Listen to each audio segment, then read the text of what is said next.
समुंदर दूर से देखने पर सुंदर लगता है, नीला, शांत, अनंत। लेकिन जो लोग उसे रोज देखते हैं, जो उसकी लहरों पर जिंदगी जीते हैं, उन्हें पता होता है समुंदर कभी किसी का दोस्त नहीं होता, वह बस इंतजार करता है। इसी समुंदर के किनारे मैक्सिको के एक छोटे से तटीय गांव में एक आदमी रहता था। नाम था जोस सल्वाडोर अल्वारेगा। जोस कोई बड़ा आदमी नहीं था, न उसका नाम अखबारों में छपता था, न किसी को उससे कोई उम्मीद थी। वह बस एक मछुआरा था। रोज सुबह उठता। जोस की जिंदगी बहुत साधारण थी, सादा घर, कम पैसे और बहुत सारी मेहनत। वह समुंदर से डरता नहीं था, डरता तो भूखा मर जाता।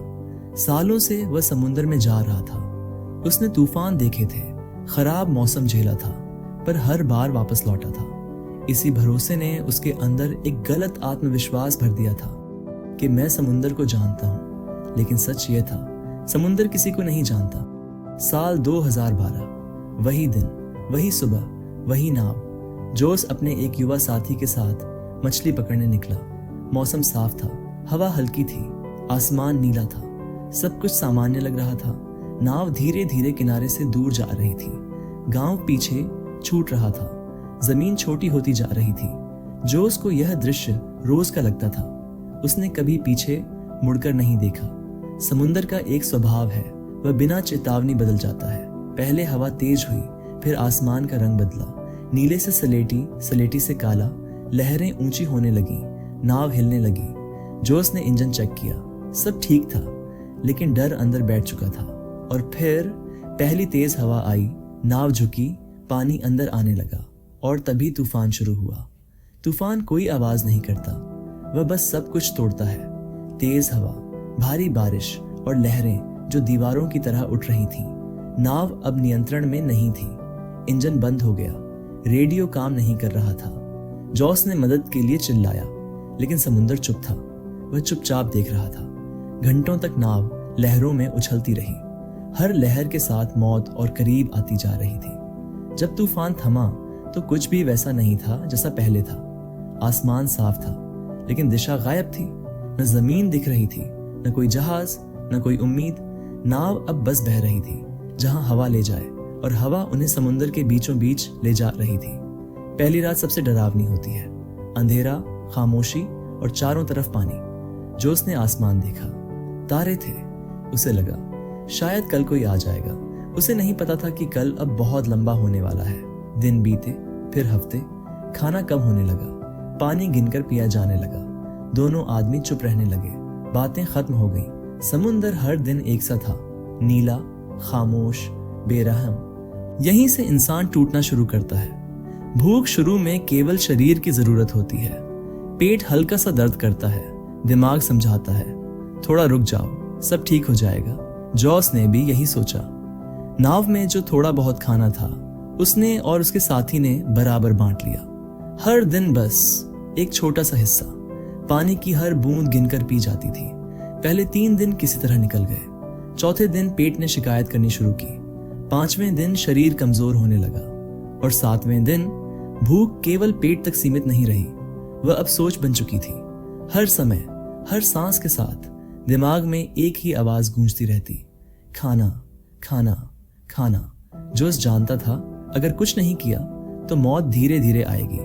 उसने कांपते हाथों से मछली पकड़ने की कोशिश की। समुंदर शांत था, लेकिन जोस के अंदर तूफान चल रहा था। काफी देर बाद एक मछली कांटे में फंसी। पहली बार किसी इंसान को मछली देखकर खुशी नहीं, डर लगा, क्योंकि वह जानता था उसे इसे कच्चा खाना होगा। न आग थी, न बर्तन, न नमक, बस मछली और भूख। उसने आंखें बंद की, दांत जमाए और मछली का मांस मुंह में डाला। उल्टी आने लगी, पेट मरोड़ खाने लगा, लेकिन उसने निगल लिया। उस दिन जोस ने समझ लिया, अब वह सिर्फ इंसान नहीं रहा, अब वह जिंदा रहने वाला प्राणी बन चुका था। जोस का साथी इतना मजबूत नहीं था।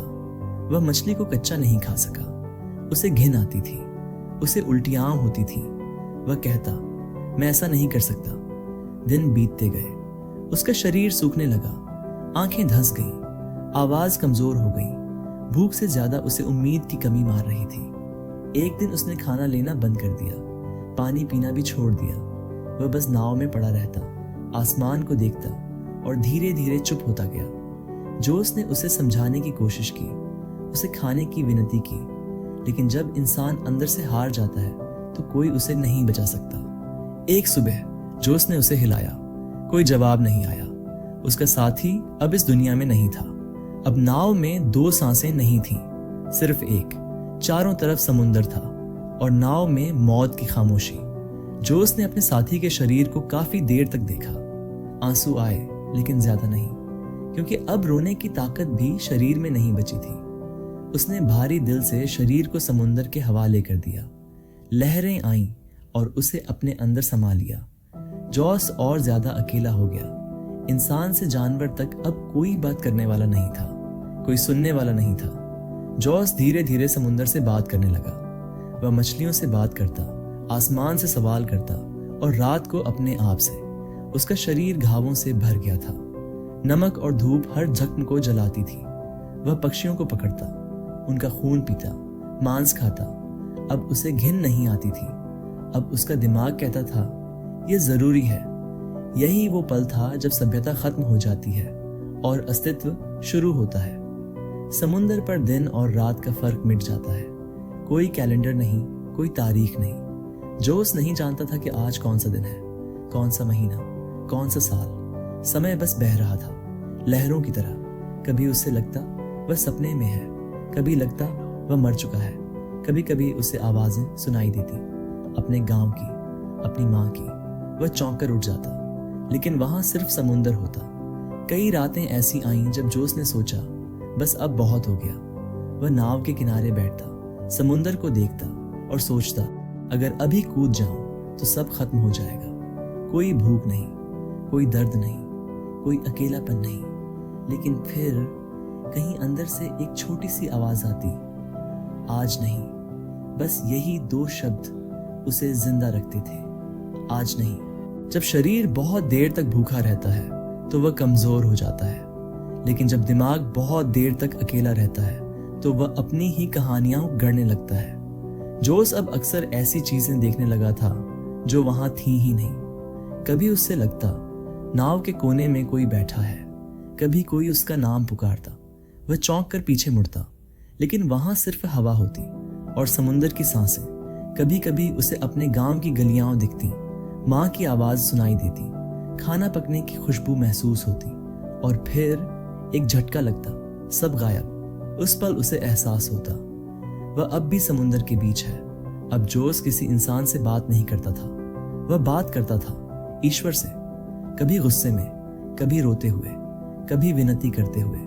वह आसमान की ओर देखता और कहता, अगर मुझे मारना है तो अभी मार दो। इतनी लंबी सजा क्यों? कई बार वह चिल्लाता, कई बार हंसता, कई बार बिल्कुल चुप हो जाता। समुंदर उसकी हर बात सुनता, लेकिन जवाब कभी नहीं देता। और शायद यही सबसे बड़ी परीक्षा थी। एक दिन जॉस ने एक अजीब सी बात महसूस की। उसे अब डर नहीं लग रहा था, न मौत से, न भूख से, न अकेलेपन से। यह डर का अंत नहीं था, यह स्वीकार था। उसने मन ही मन कहा, अगर आज मरना लिखा है तो मर जाऊंगा, लेकिन अगर नहीं तो मैं आखिरी सांस तक कोशिश करूंगा। यहीं से उम्मीद वापस लौटी, छोटी सी, कमजोर, लेकिन जिंदा। 438वां दिन। जो उसको पता नहीं था कि यह 438वां दिन है। उसके लिए यह बस एक और सुबह थी। सूरज उगा, समुंदर चमका, नाव लहराई। लेकिन आज कुछ अलग था। हवा में नमक से अलग खुशबू थी। जो उसने आंखें मली, दूर देखा। पहले उसे लगा यह फिर से भ्रम है, लेकिन नहीं, इस बार वह सपना नहीं था। बहुत दूर एक गहरी रेखा दिख रही थी, नीली नहीं, हिलती नहीं, जमीन। जो उसकी सांस रुक गई, आंखों से आंसू बहने लगे।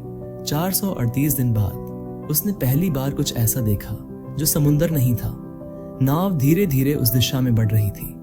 हर लहर के साथ उम्मीद मजबूत होती जा रही थी। नाव एक छोटे से द्वीप से टकराई। जोस गिर पड़ा। उसके पैर जमीन को छू रहे थे। उसे यकीन नहीं हो रहा था कि जमीन वास्तव में ठोस है। वह रेत को छूता रहा, उसे सूंघता रहा, रोता रहा। कुछ देर बाद द्वीप के लोग आए। उन्होंने एक आदमी को देखा, पतला, जला हुआ, कमजोर, लेकिन जिंदा। जब जोस की कहानी दुनिया तक पहुंची तो हर कोई चौंक गया।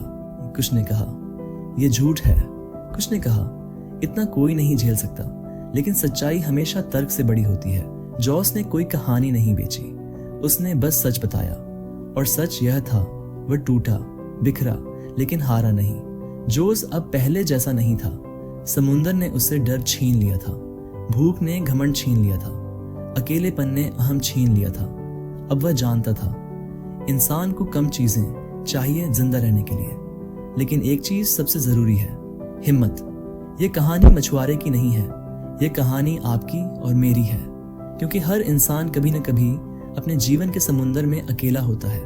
कोई दर्द से जूझता है, कोई डर से, कोई हालात से, और उस समय बस एक सवाल होता है, आज हार मान लूं या कल की उम्मीद रखूं।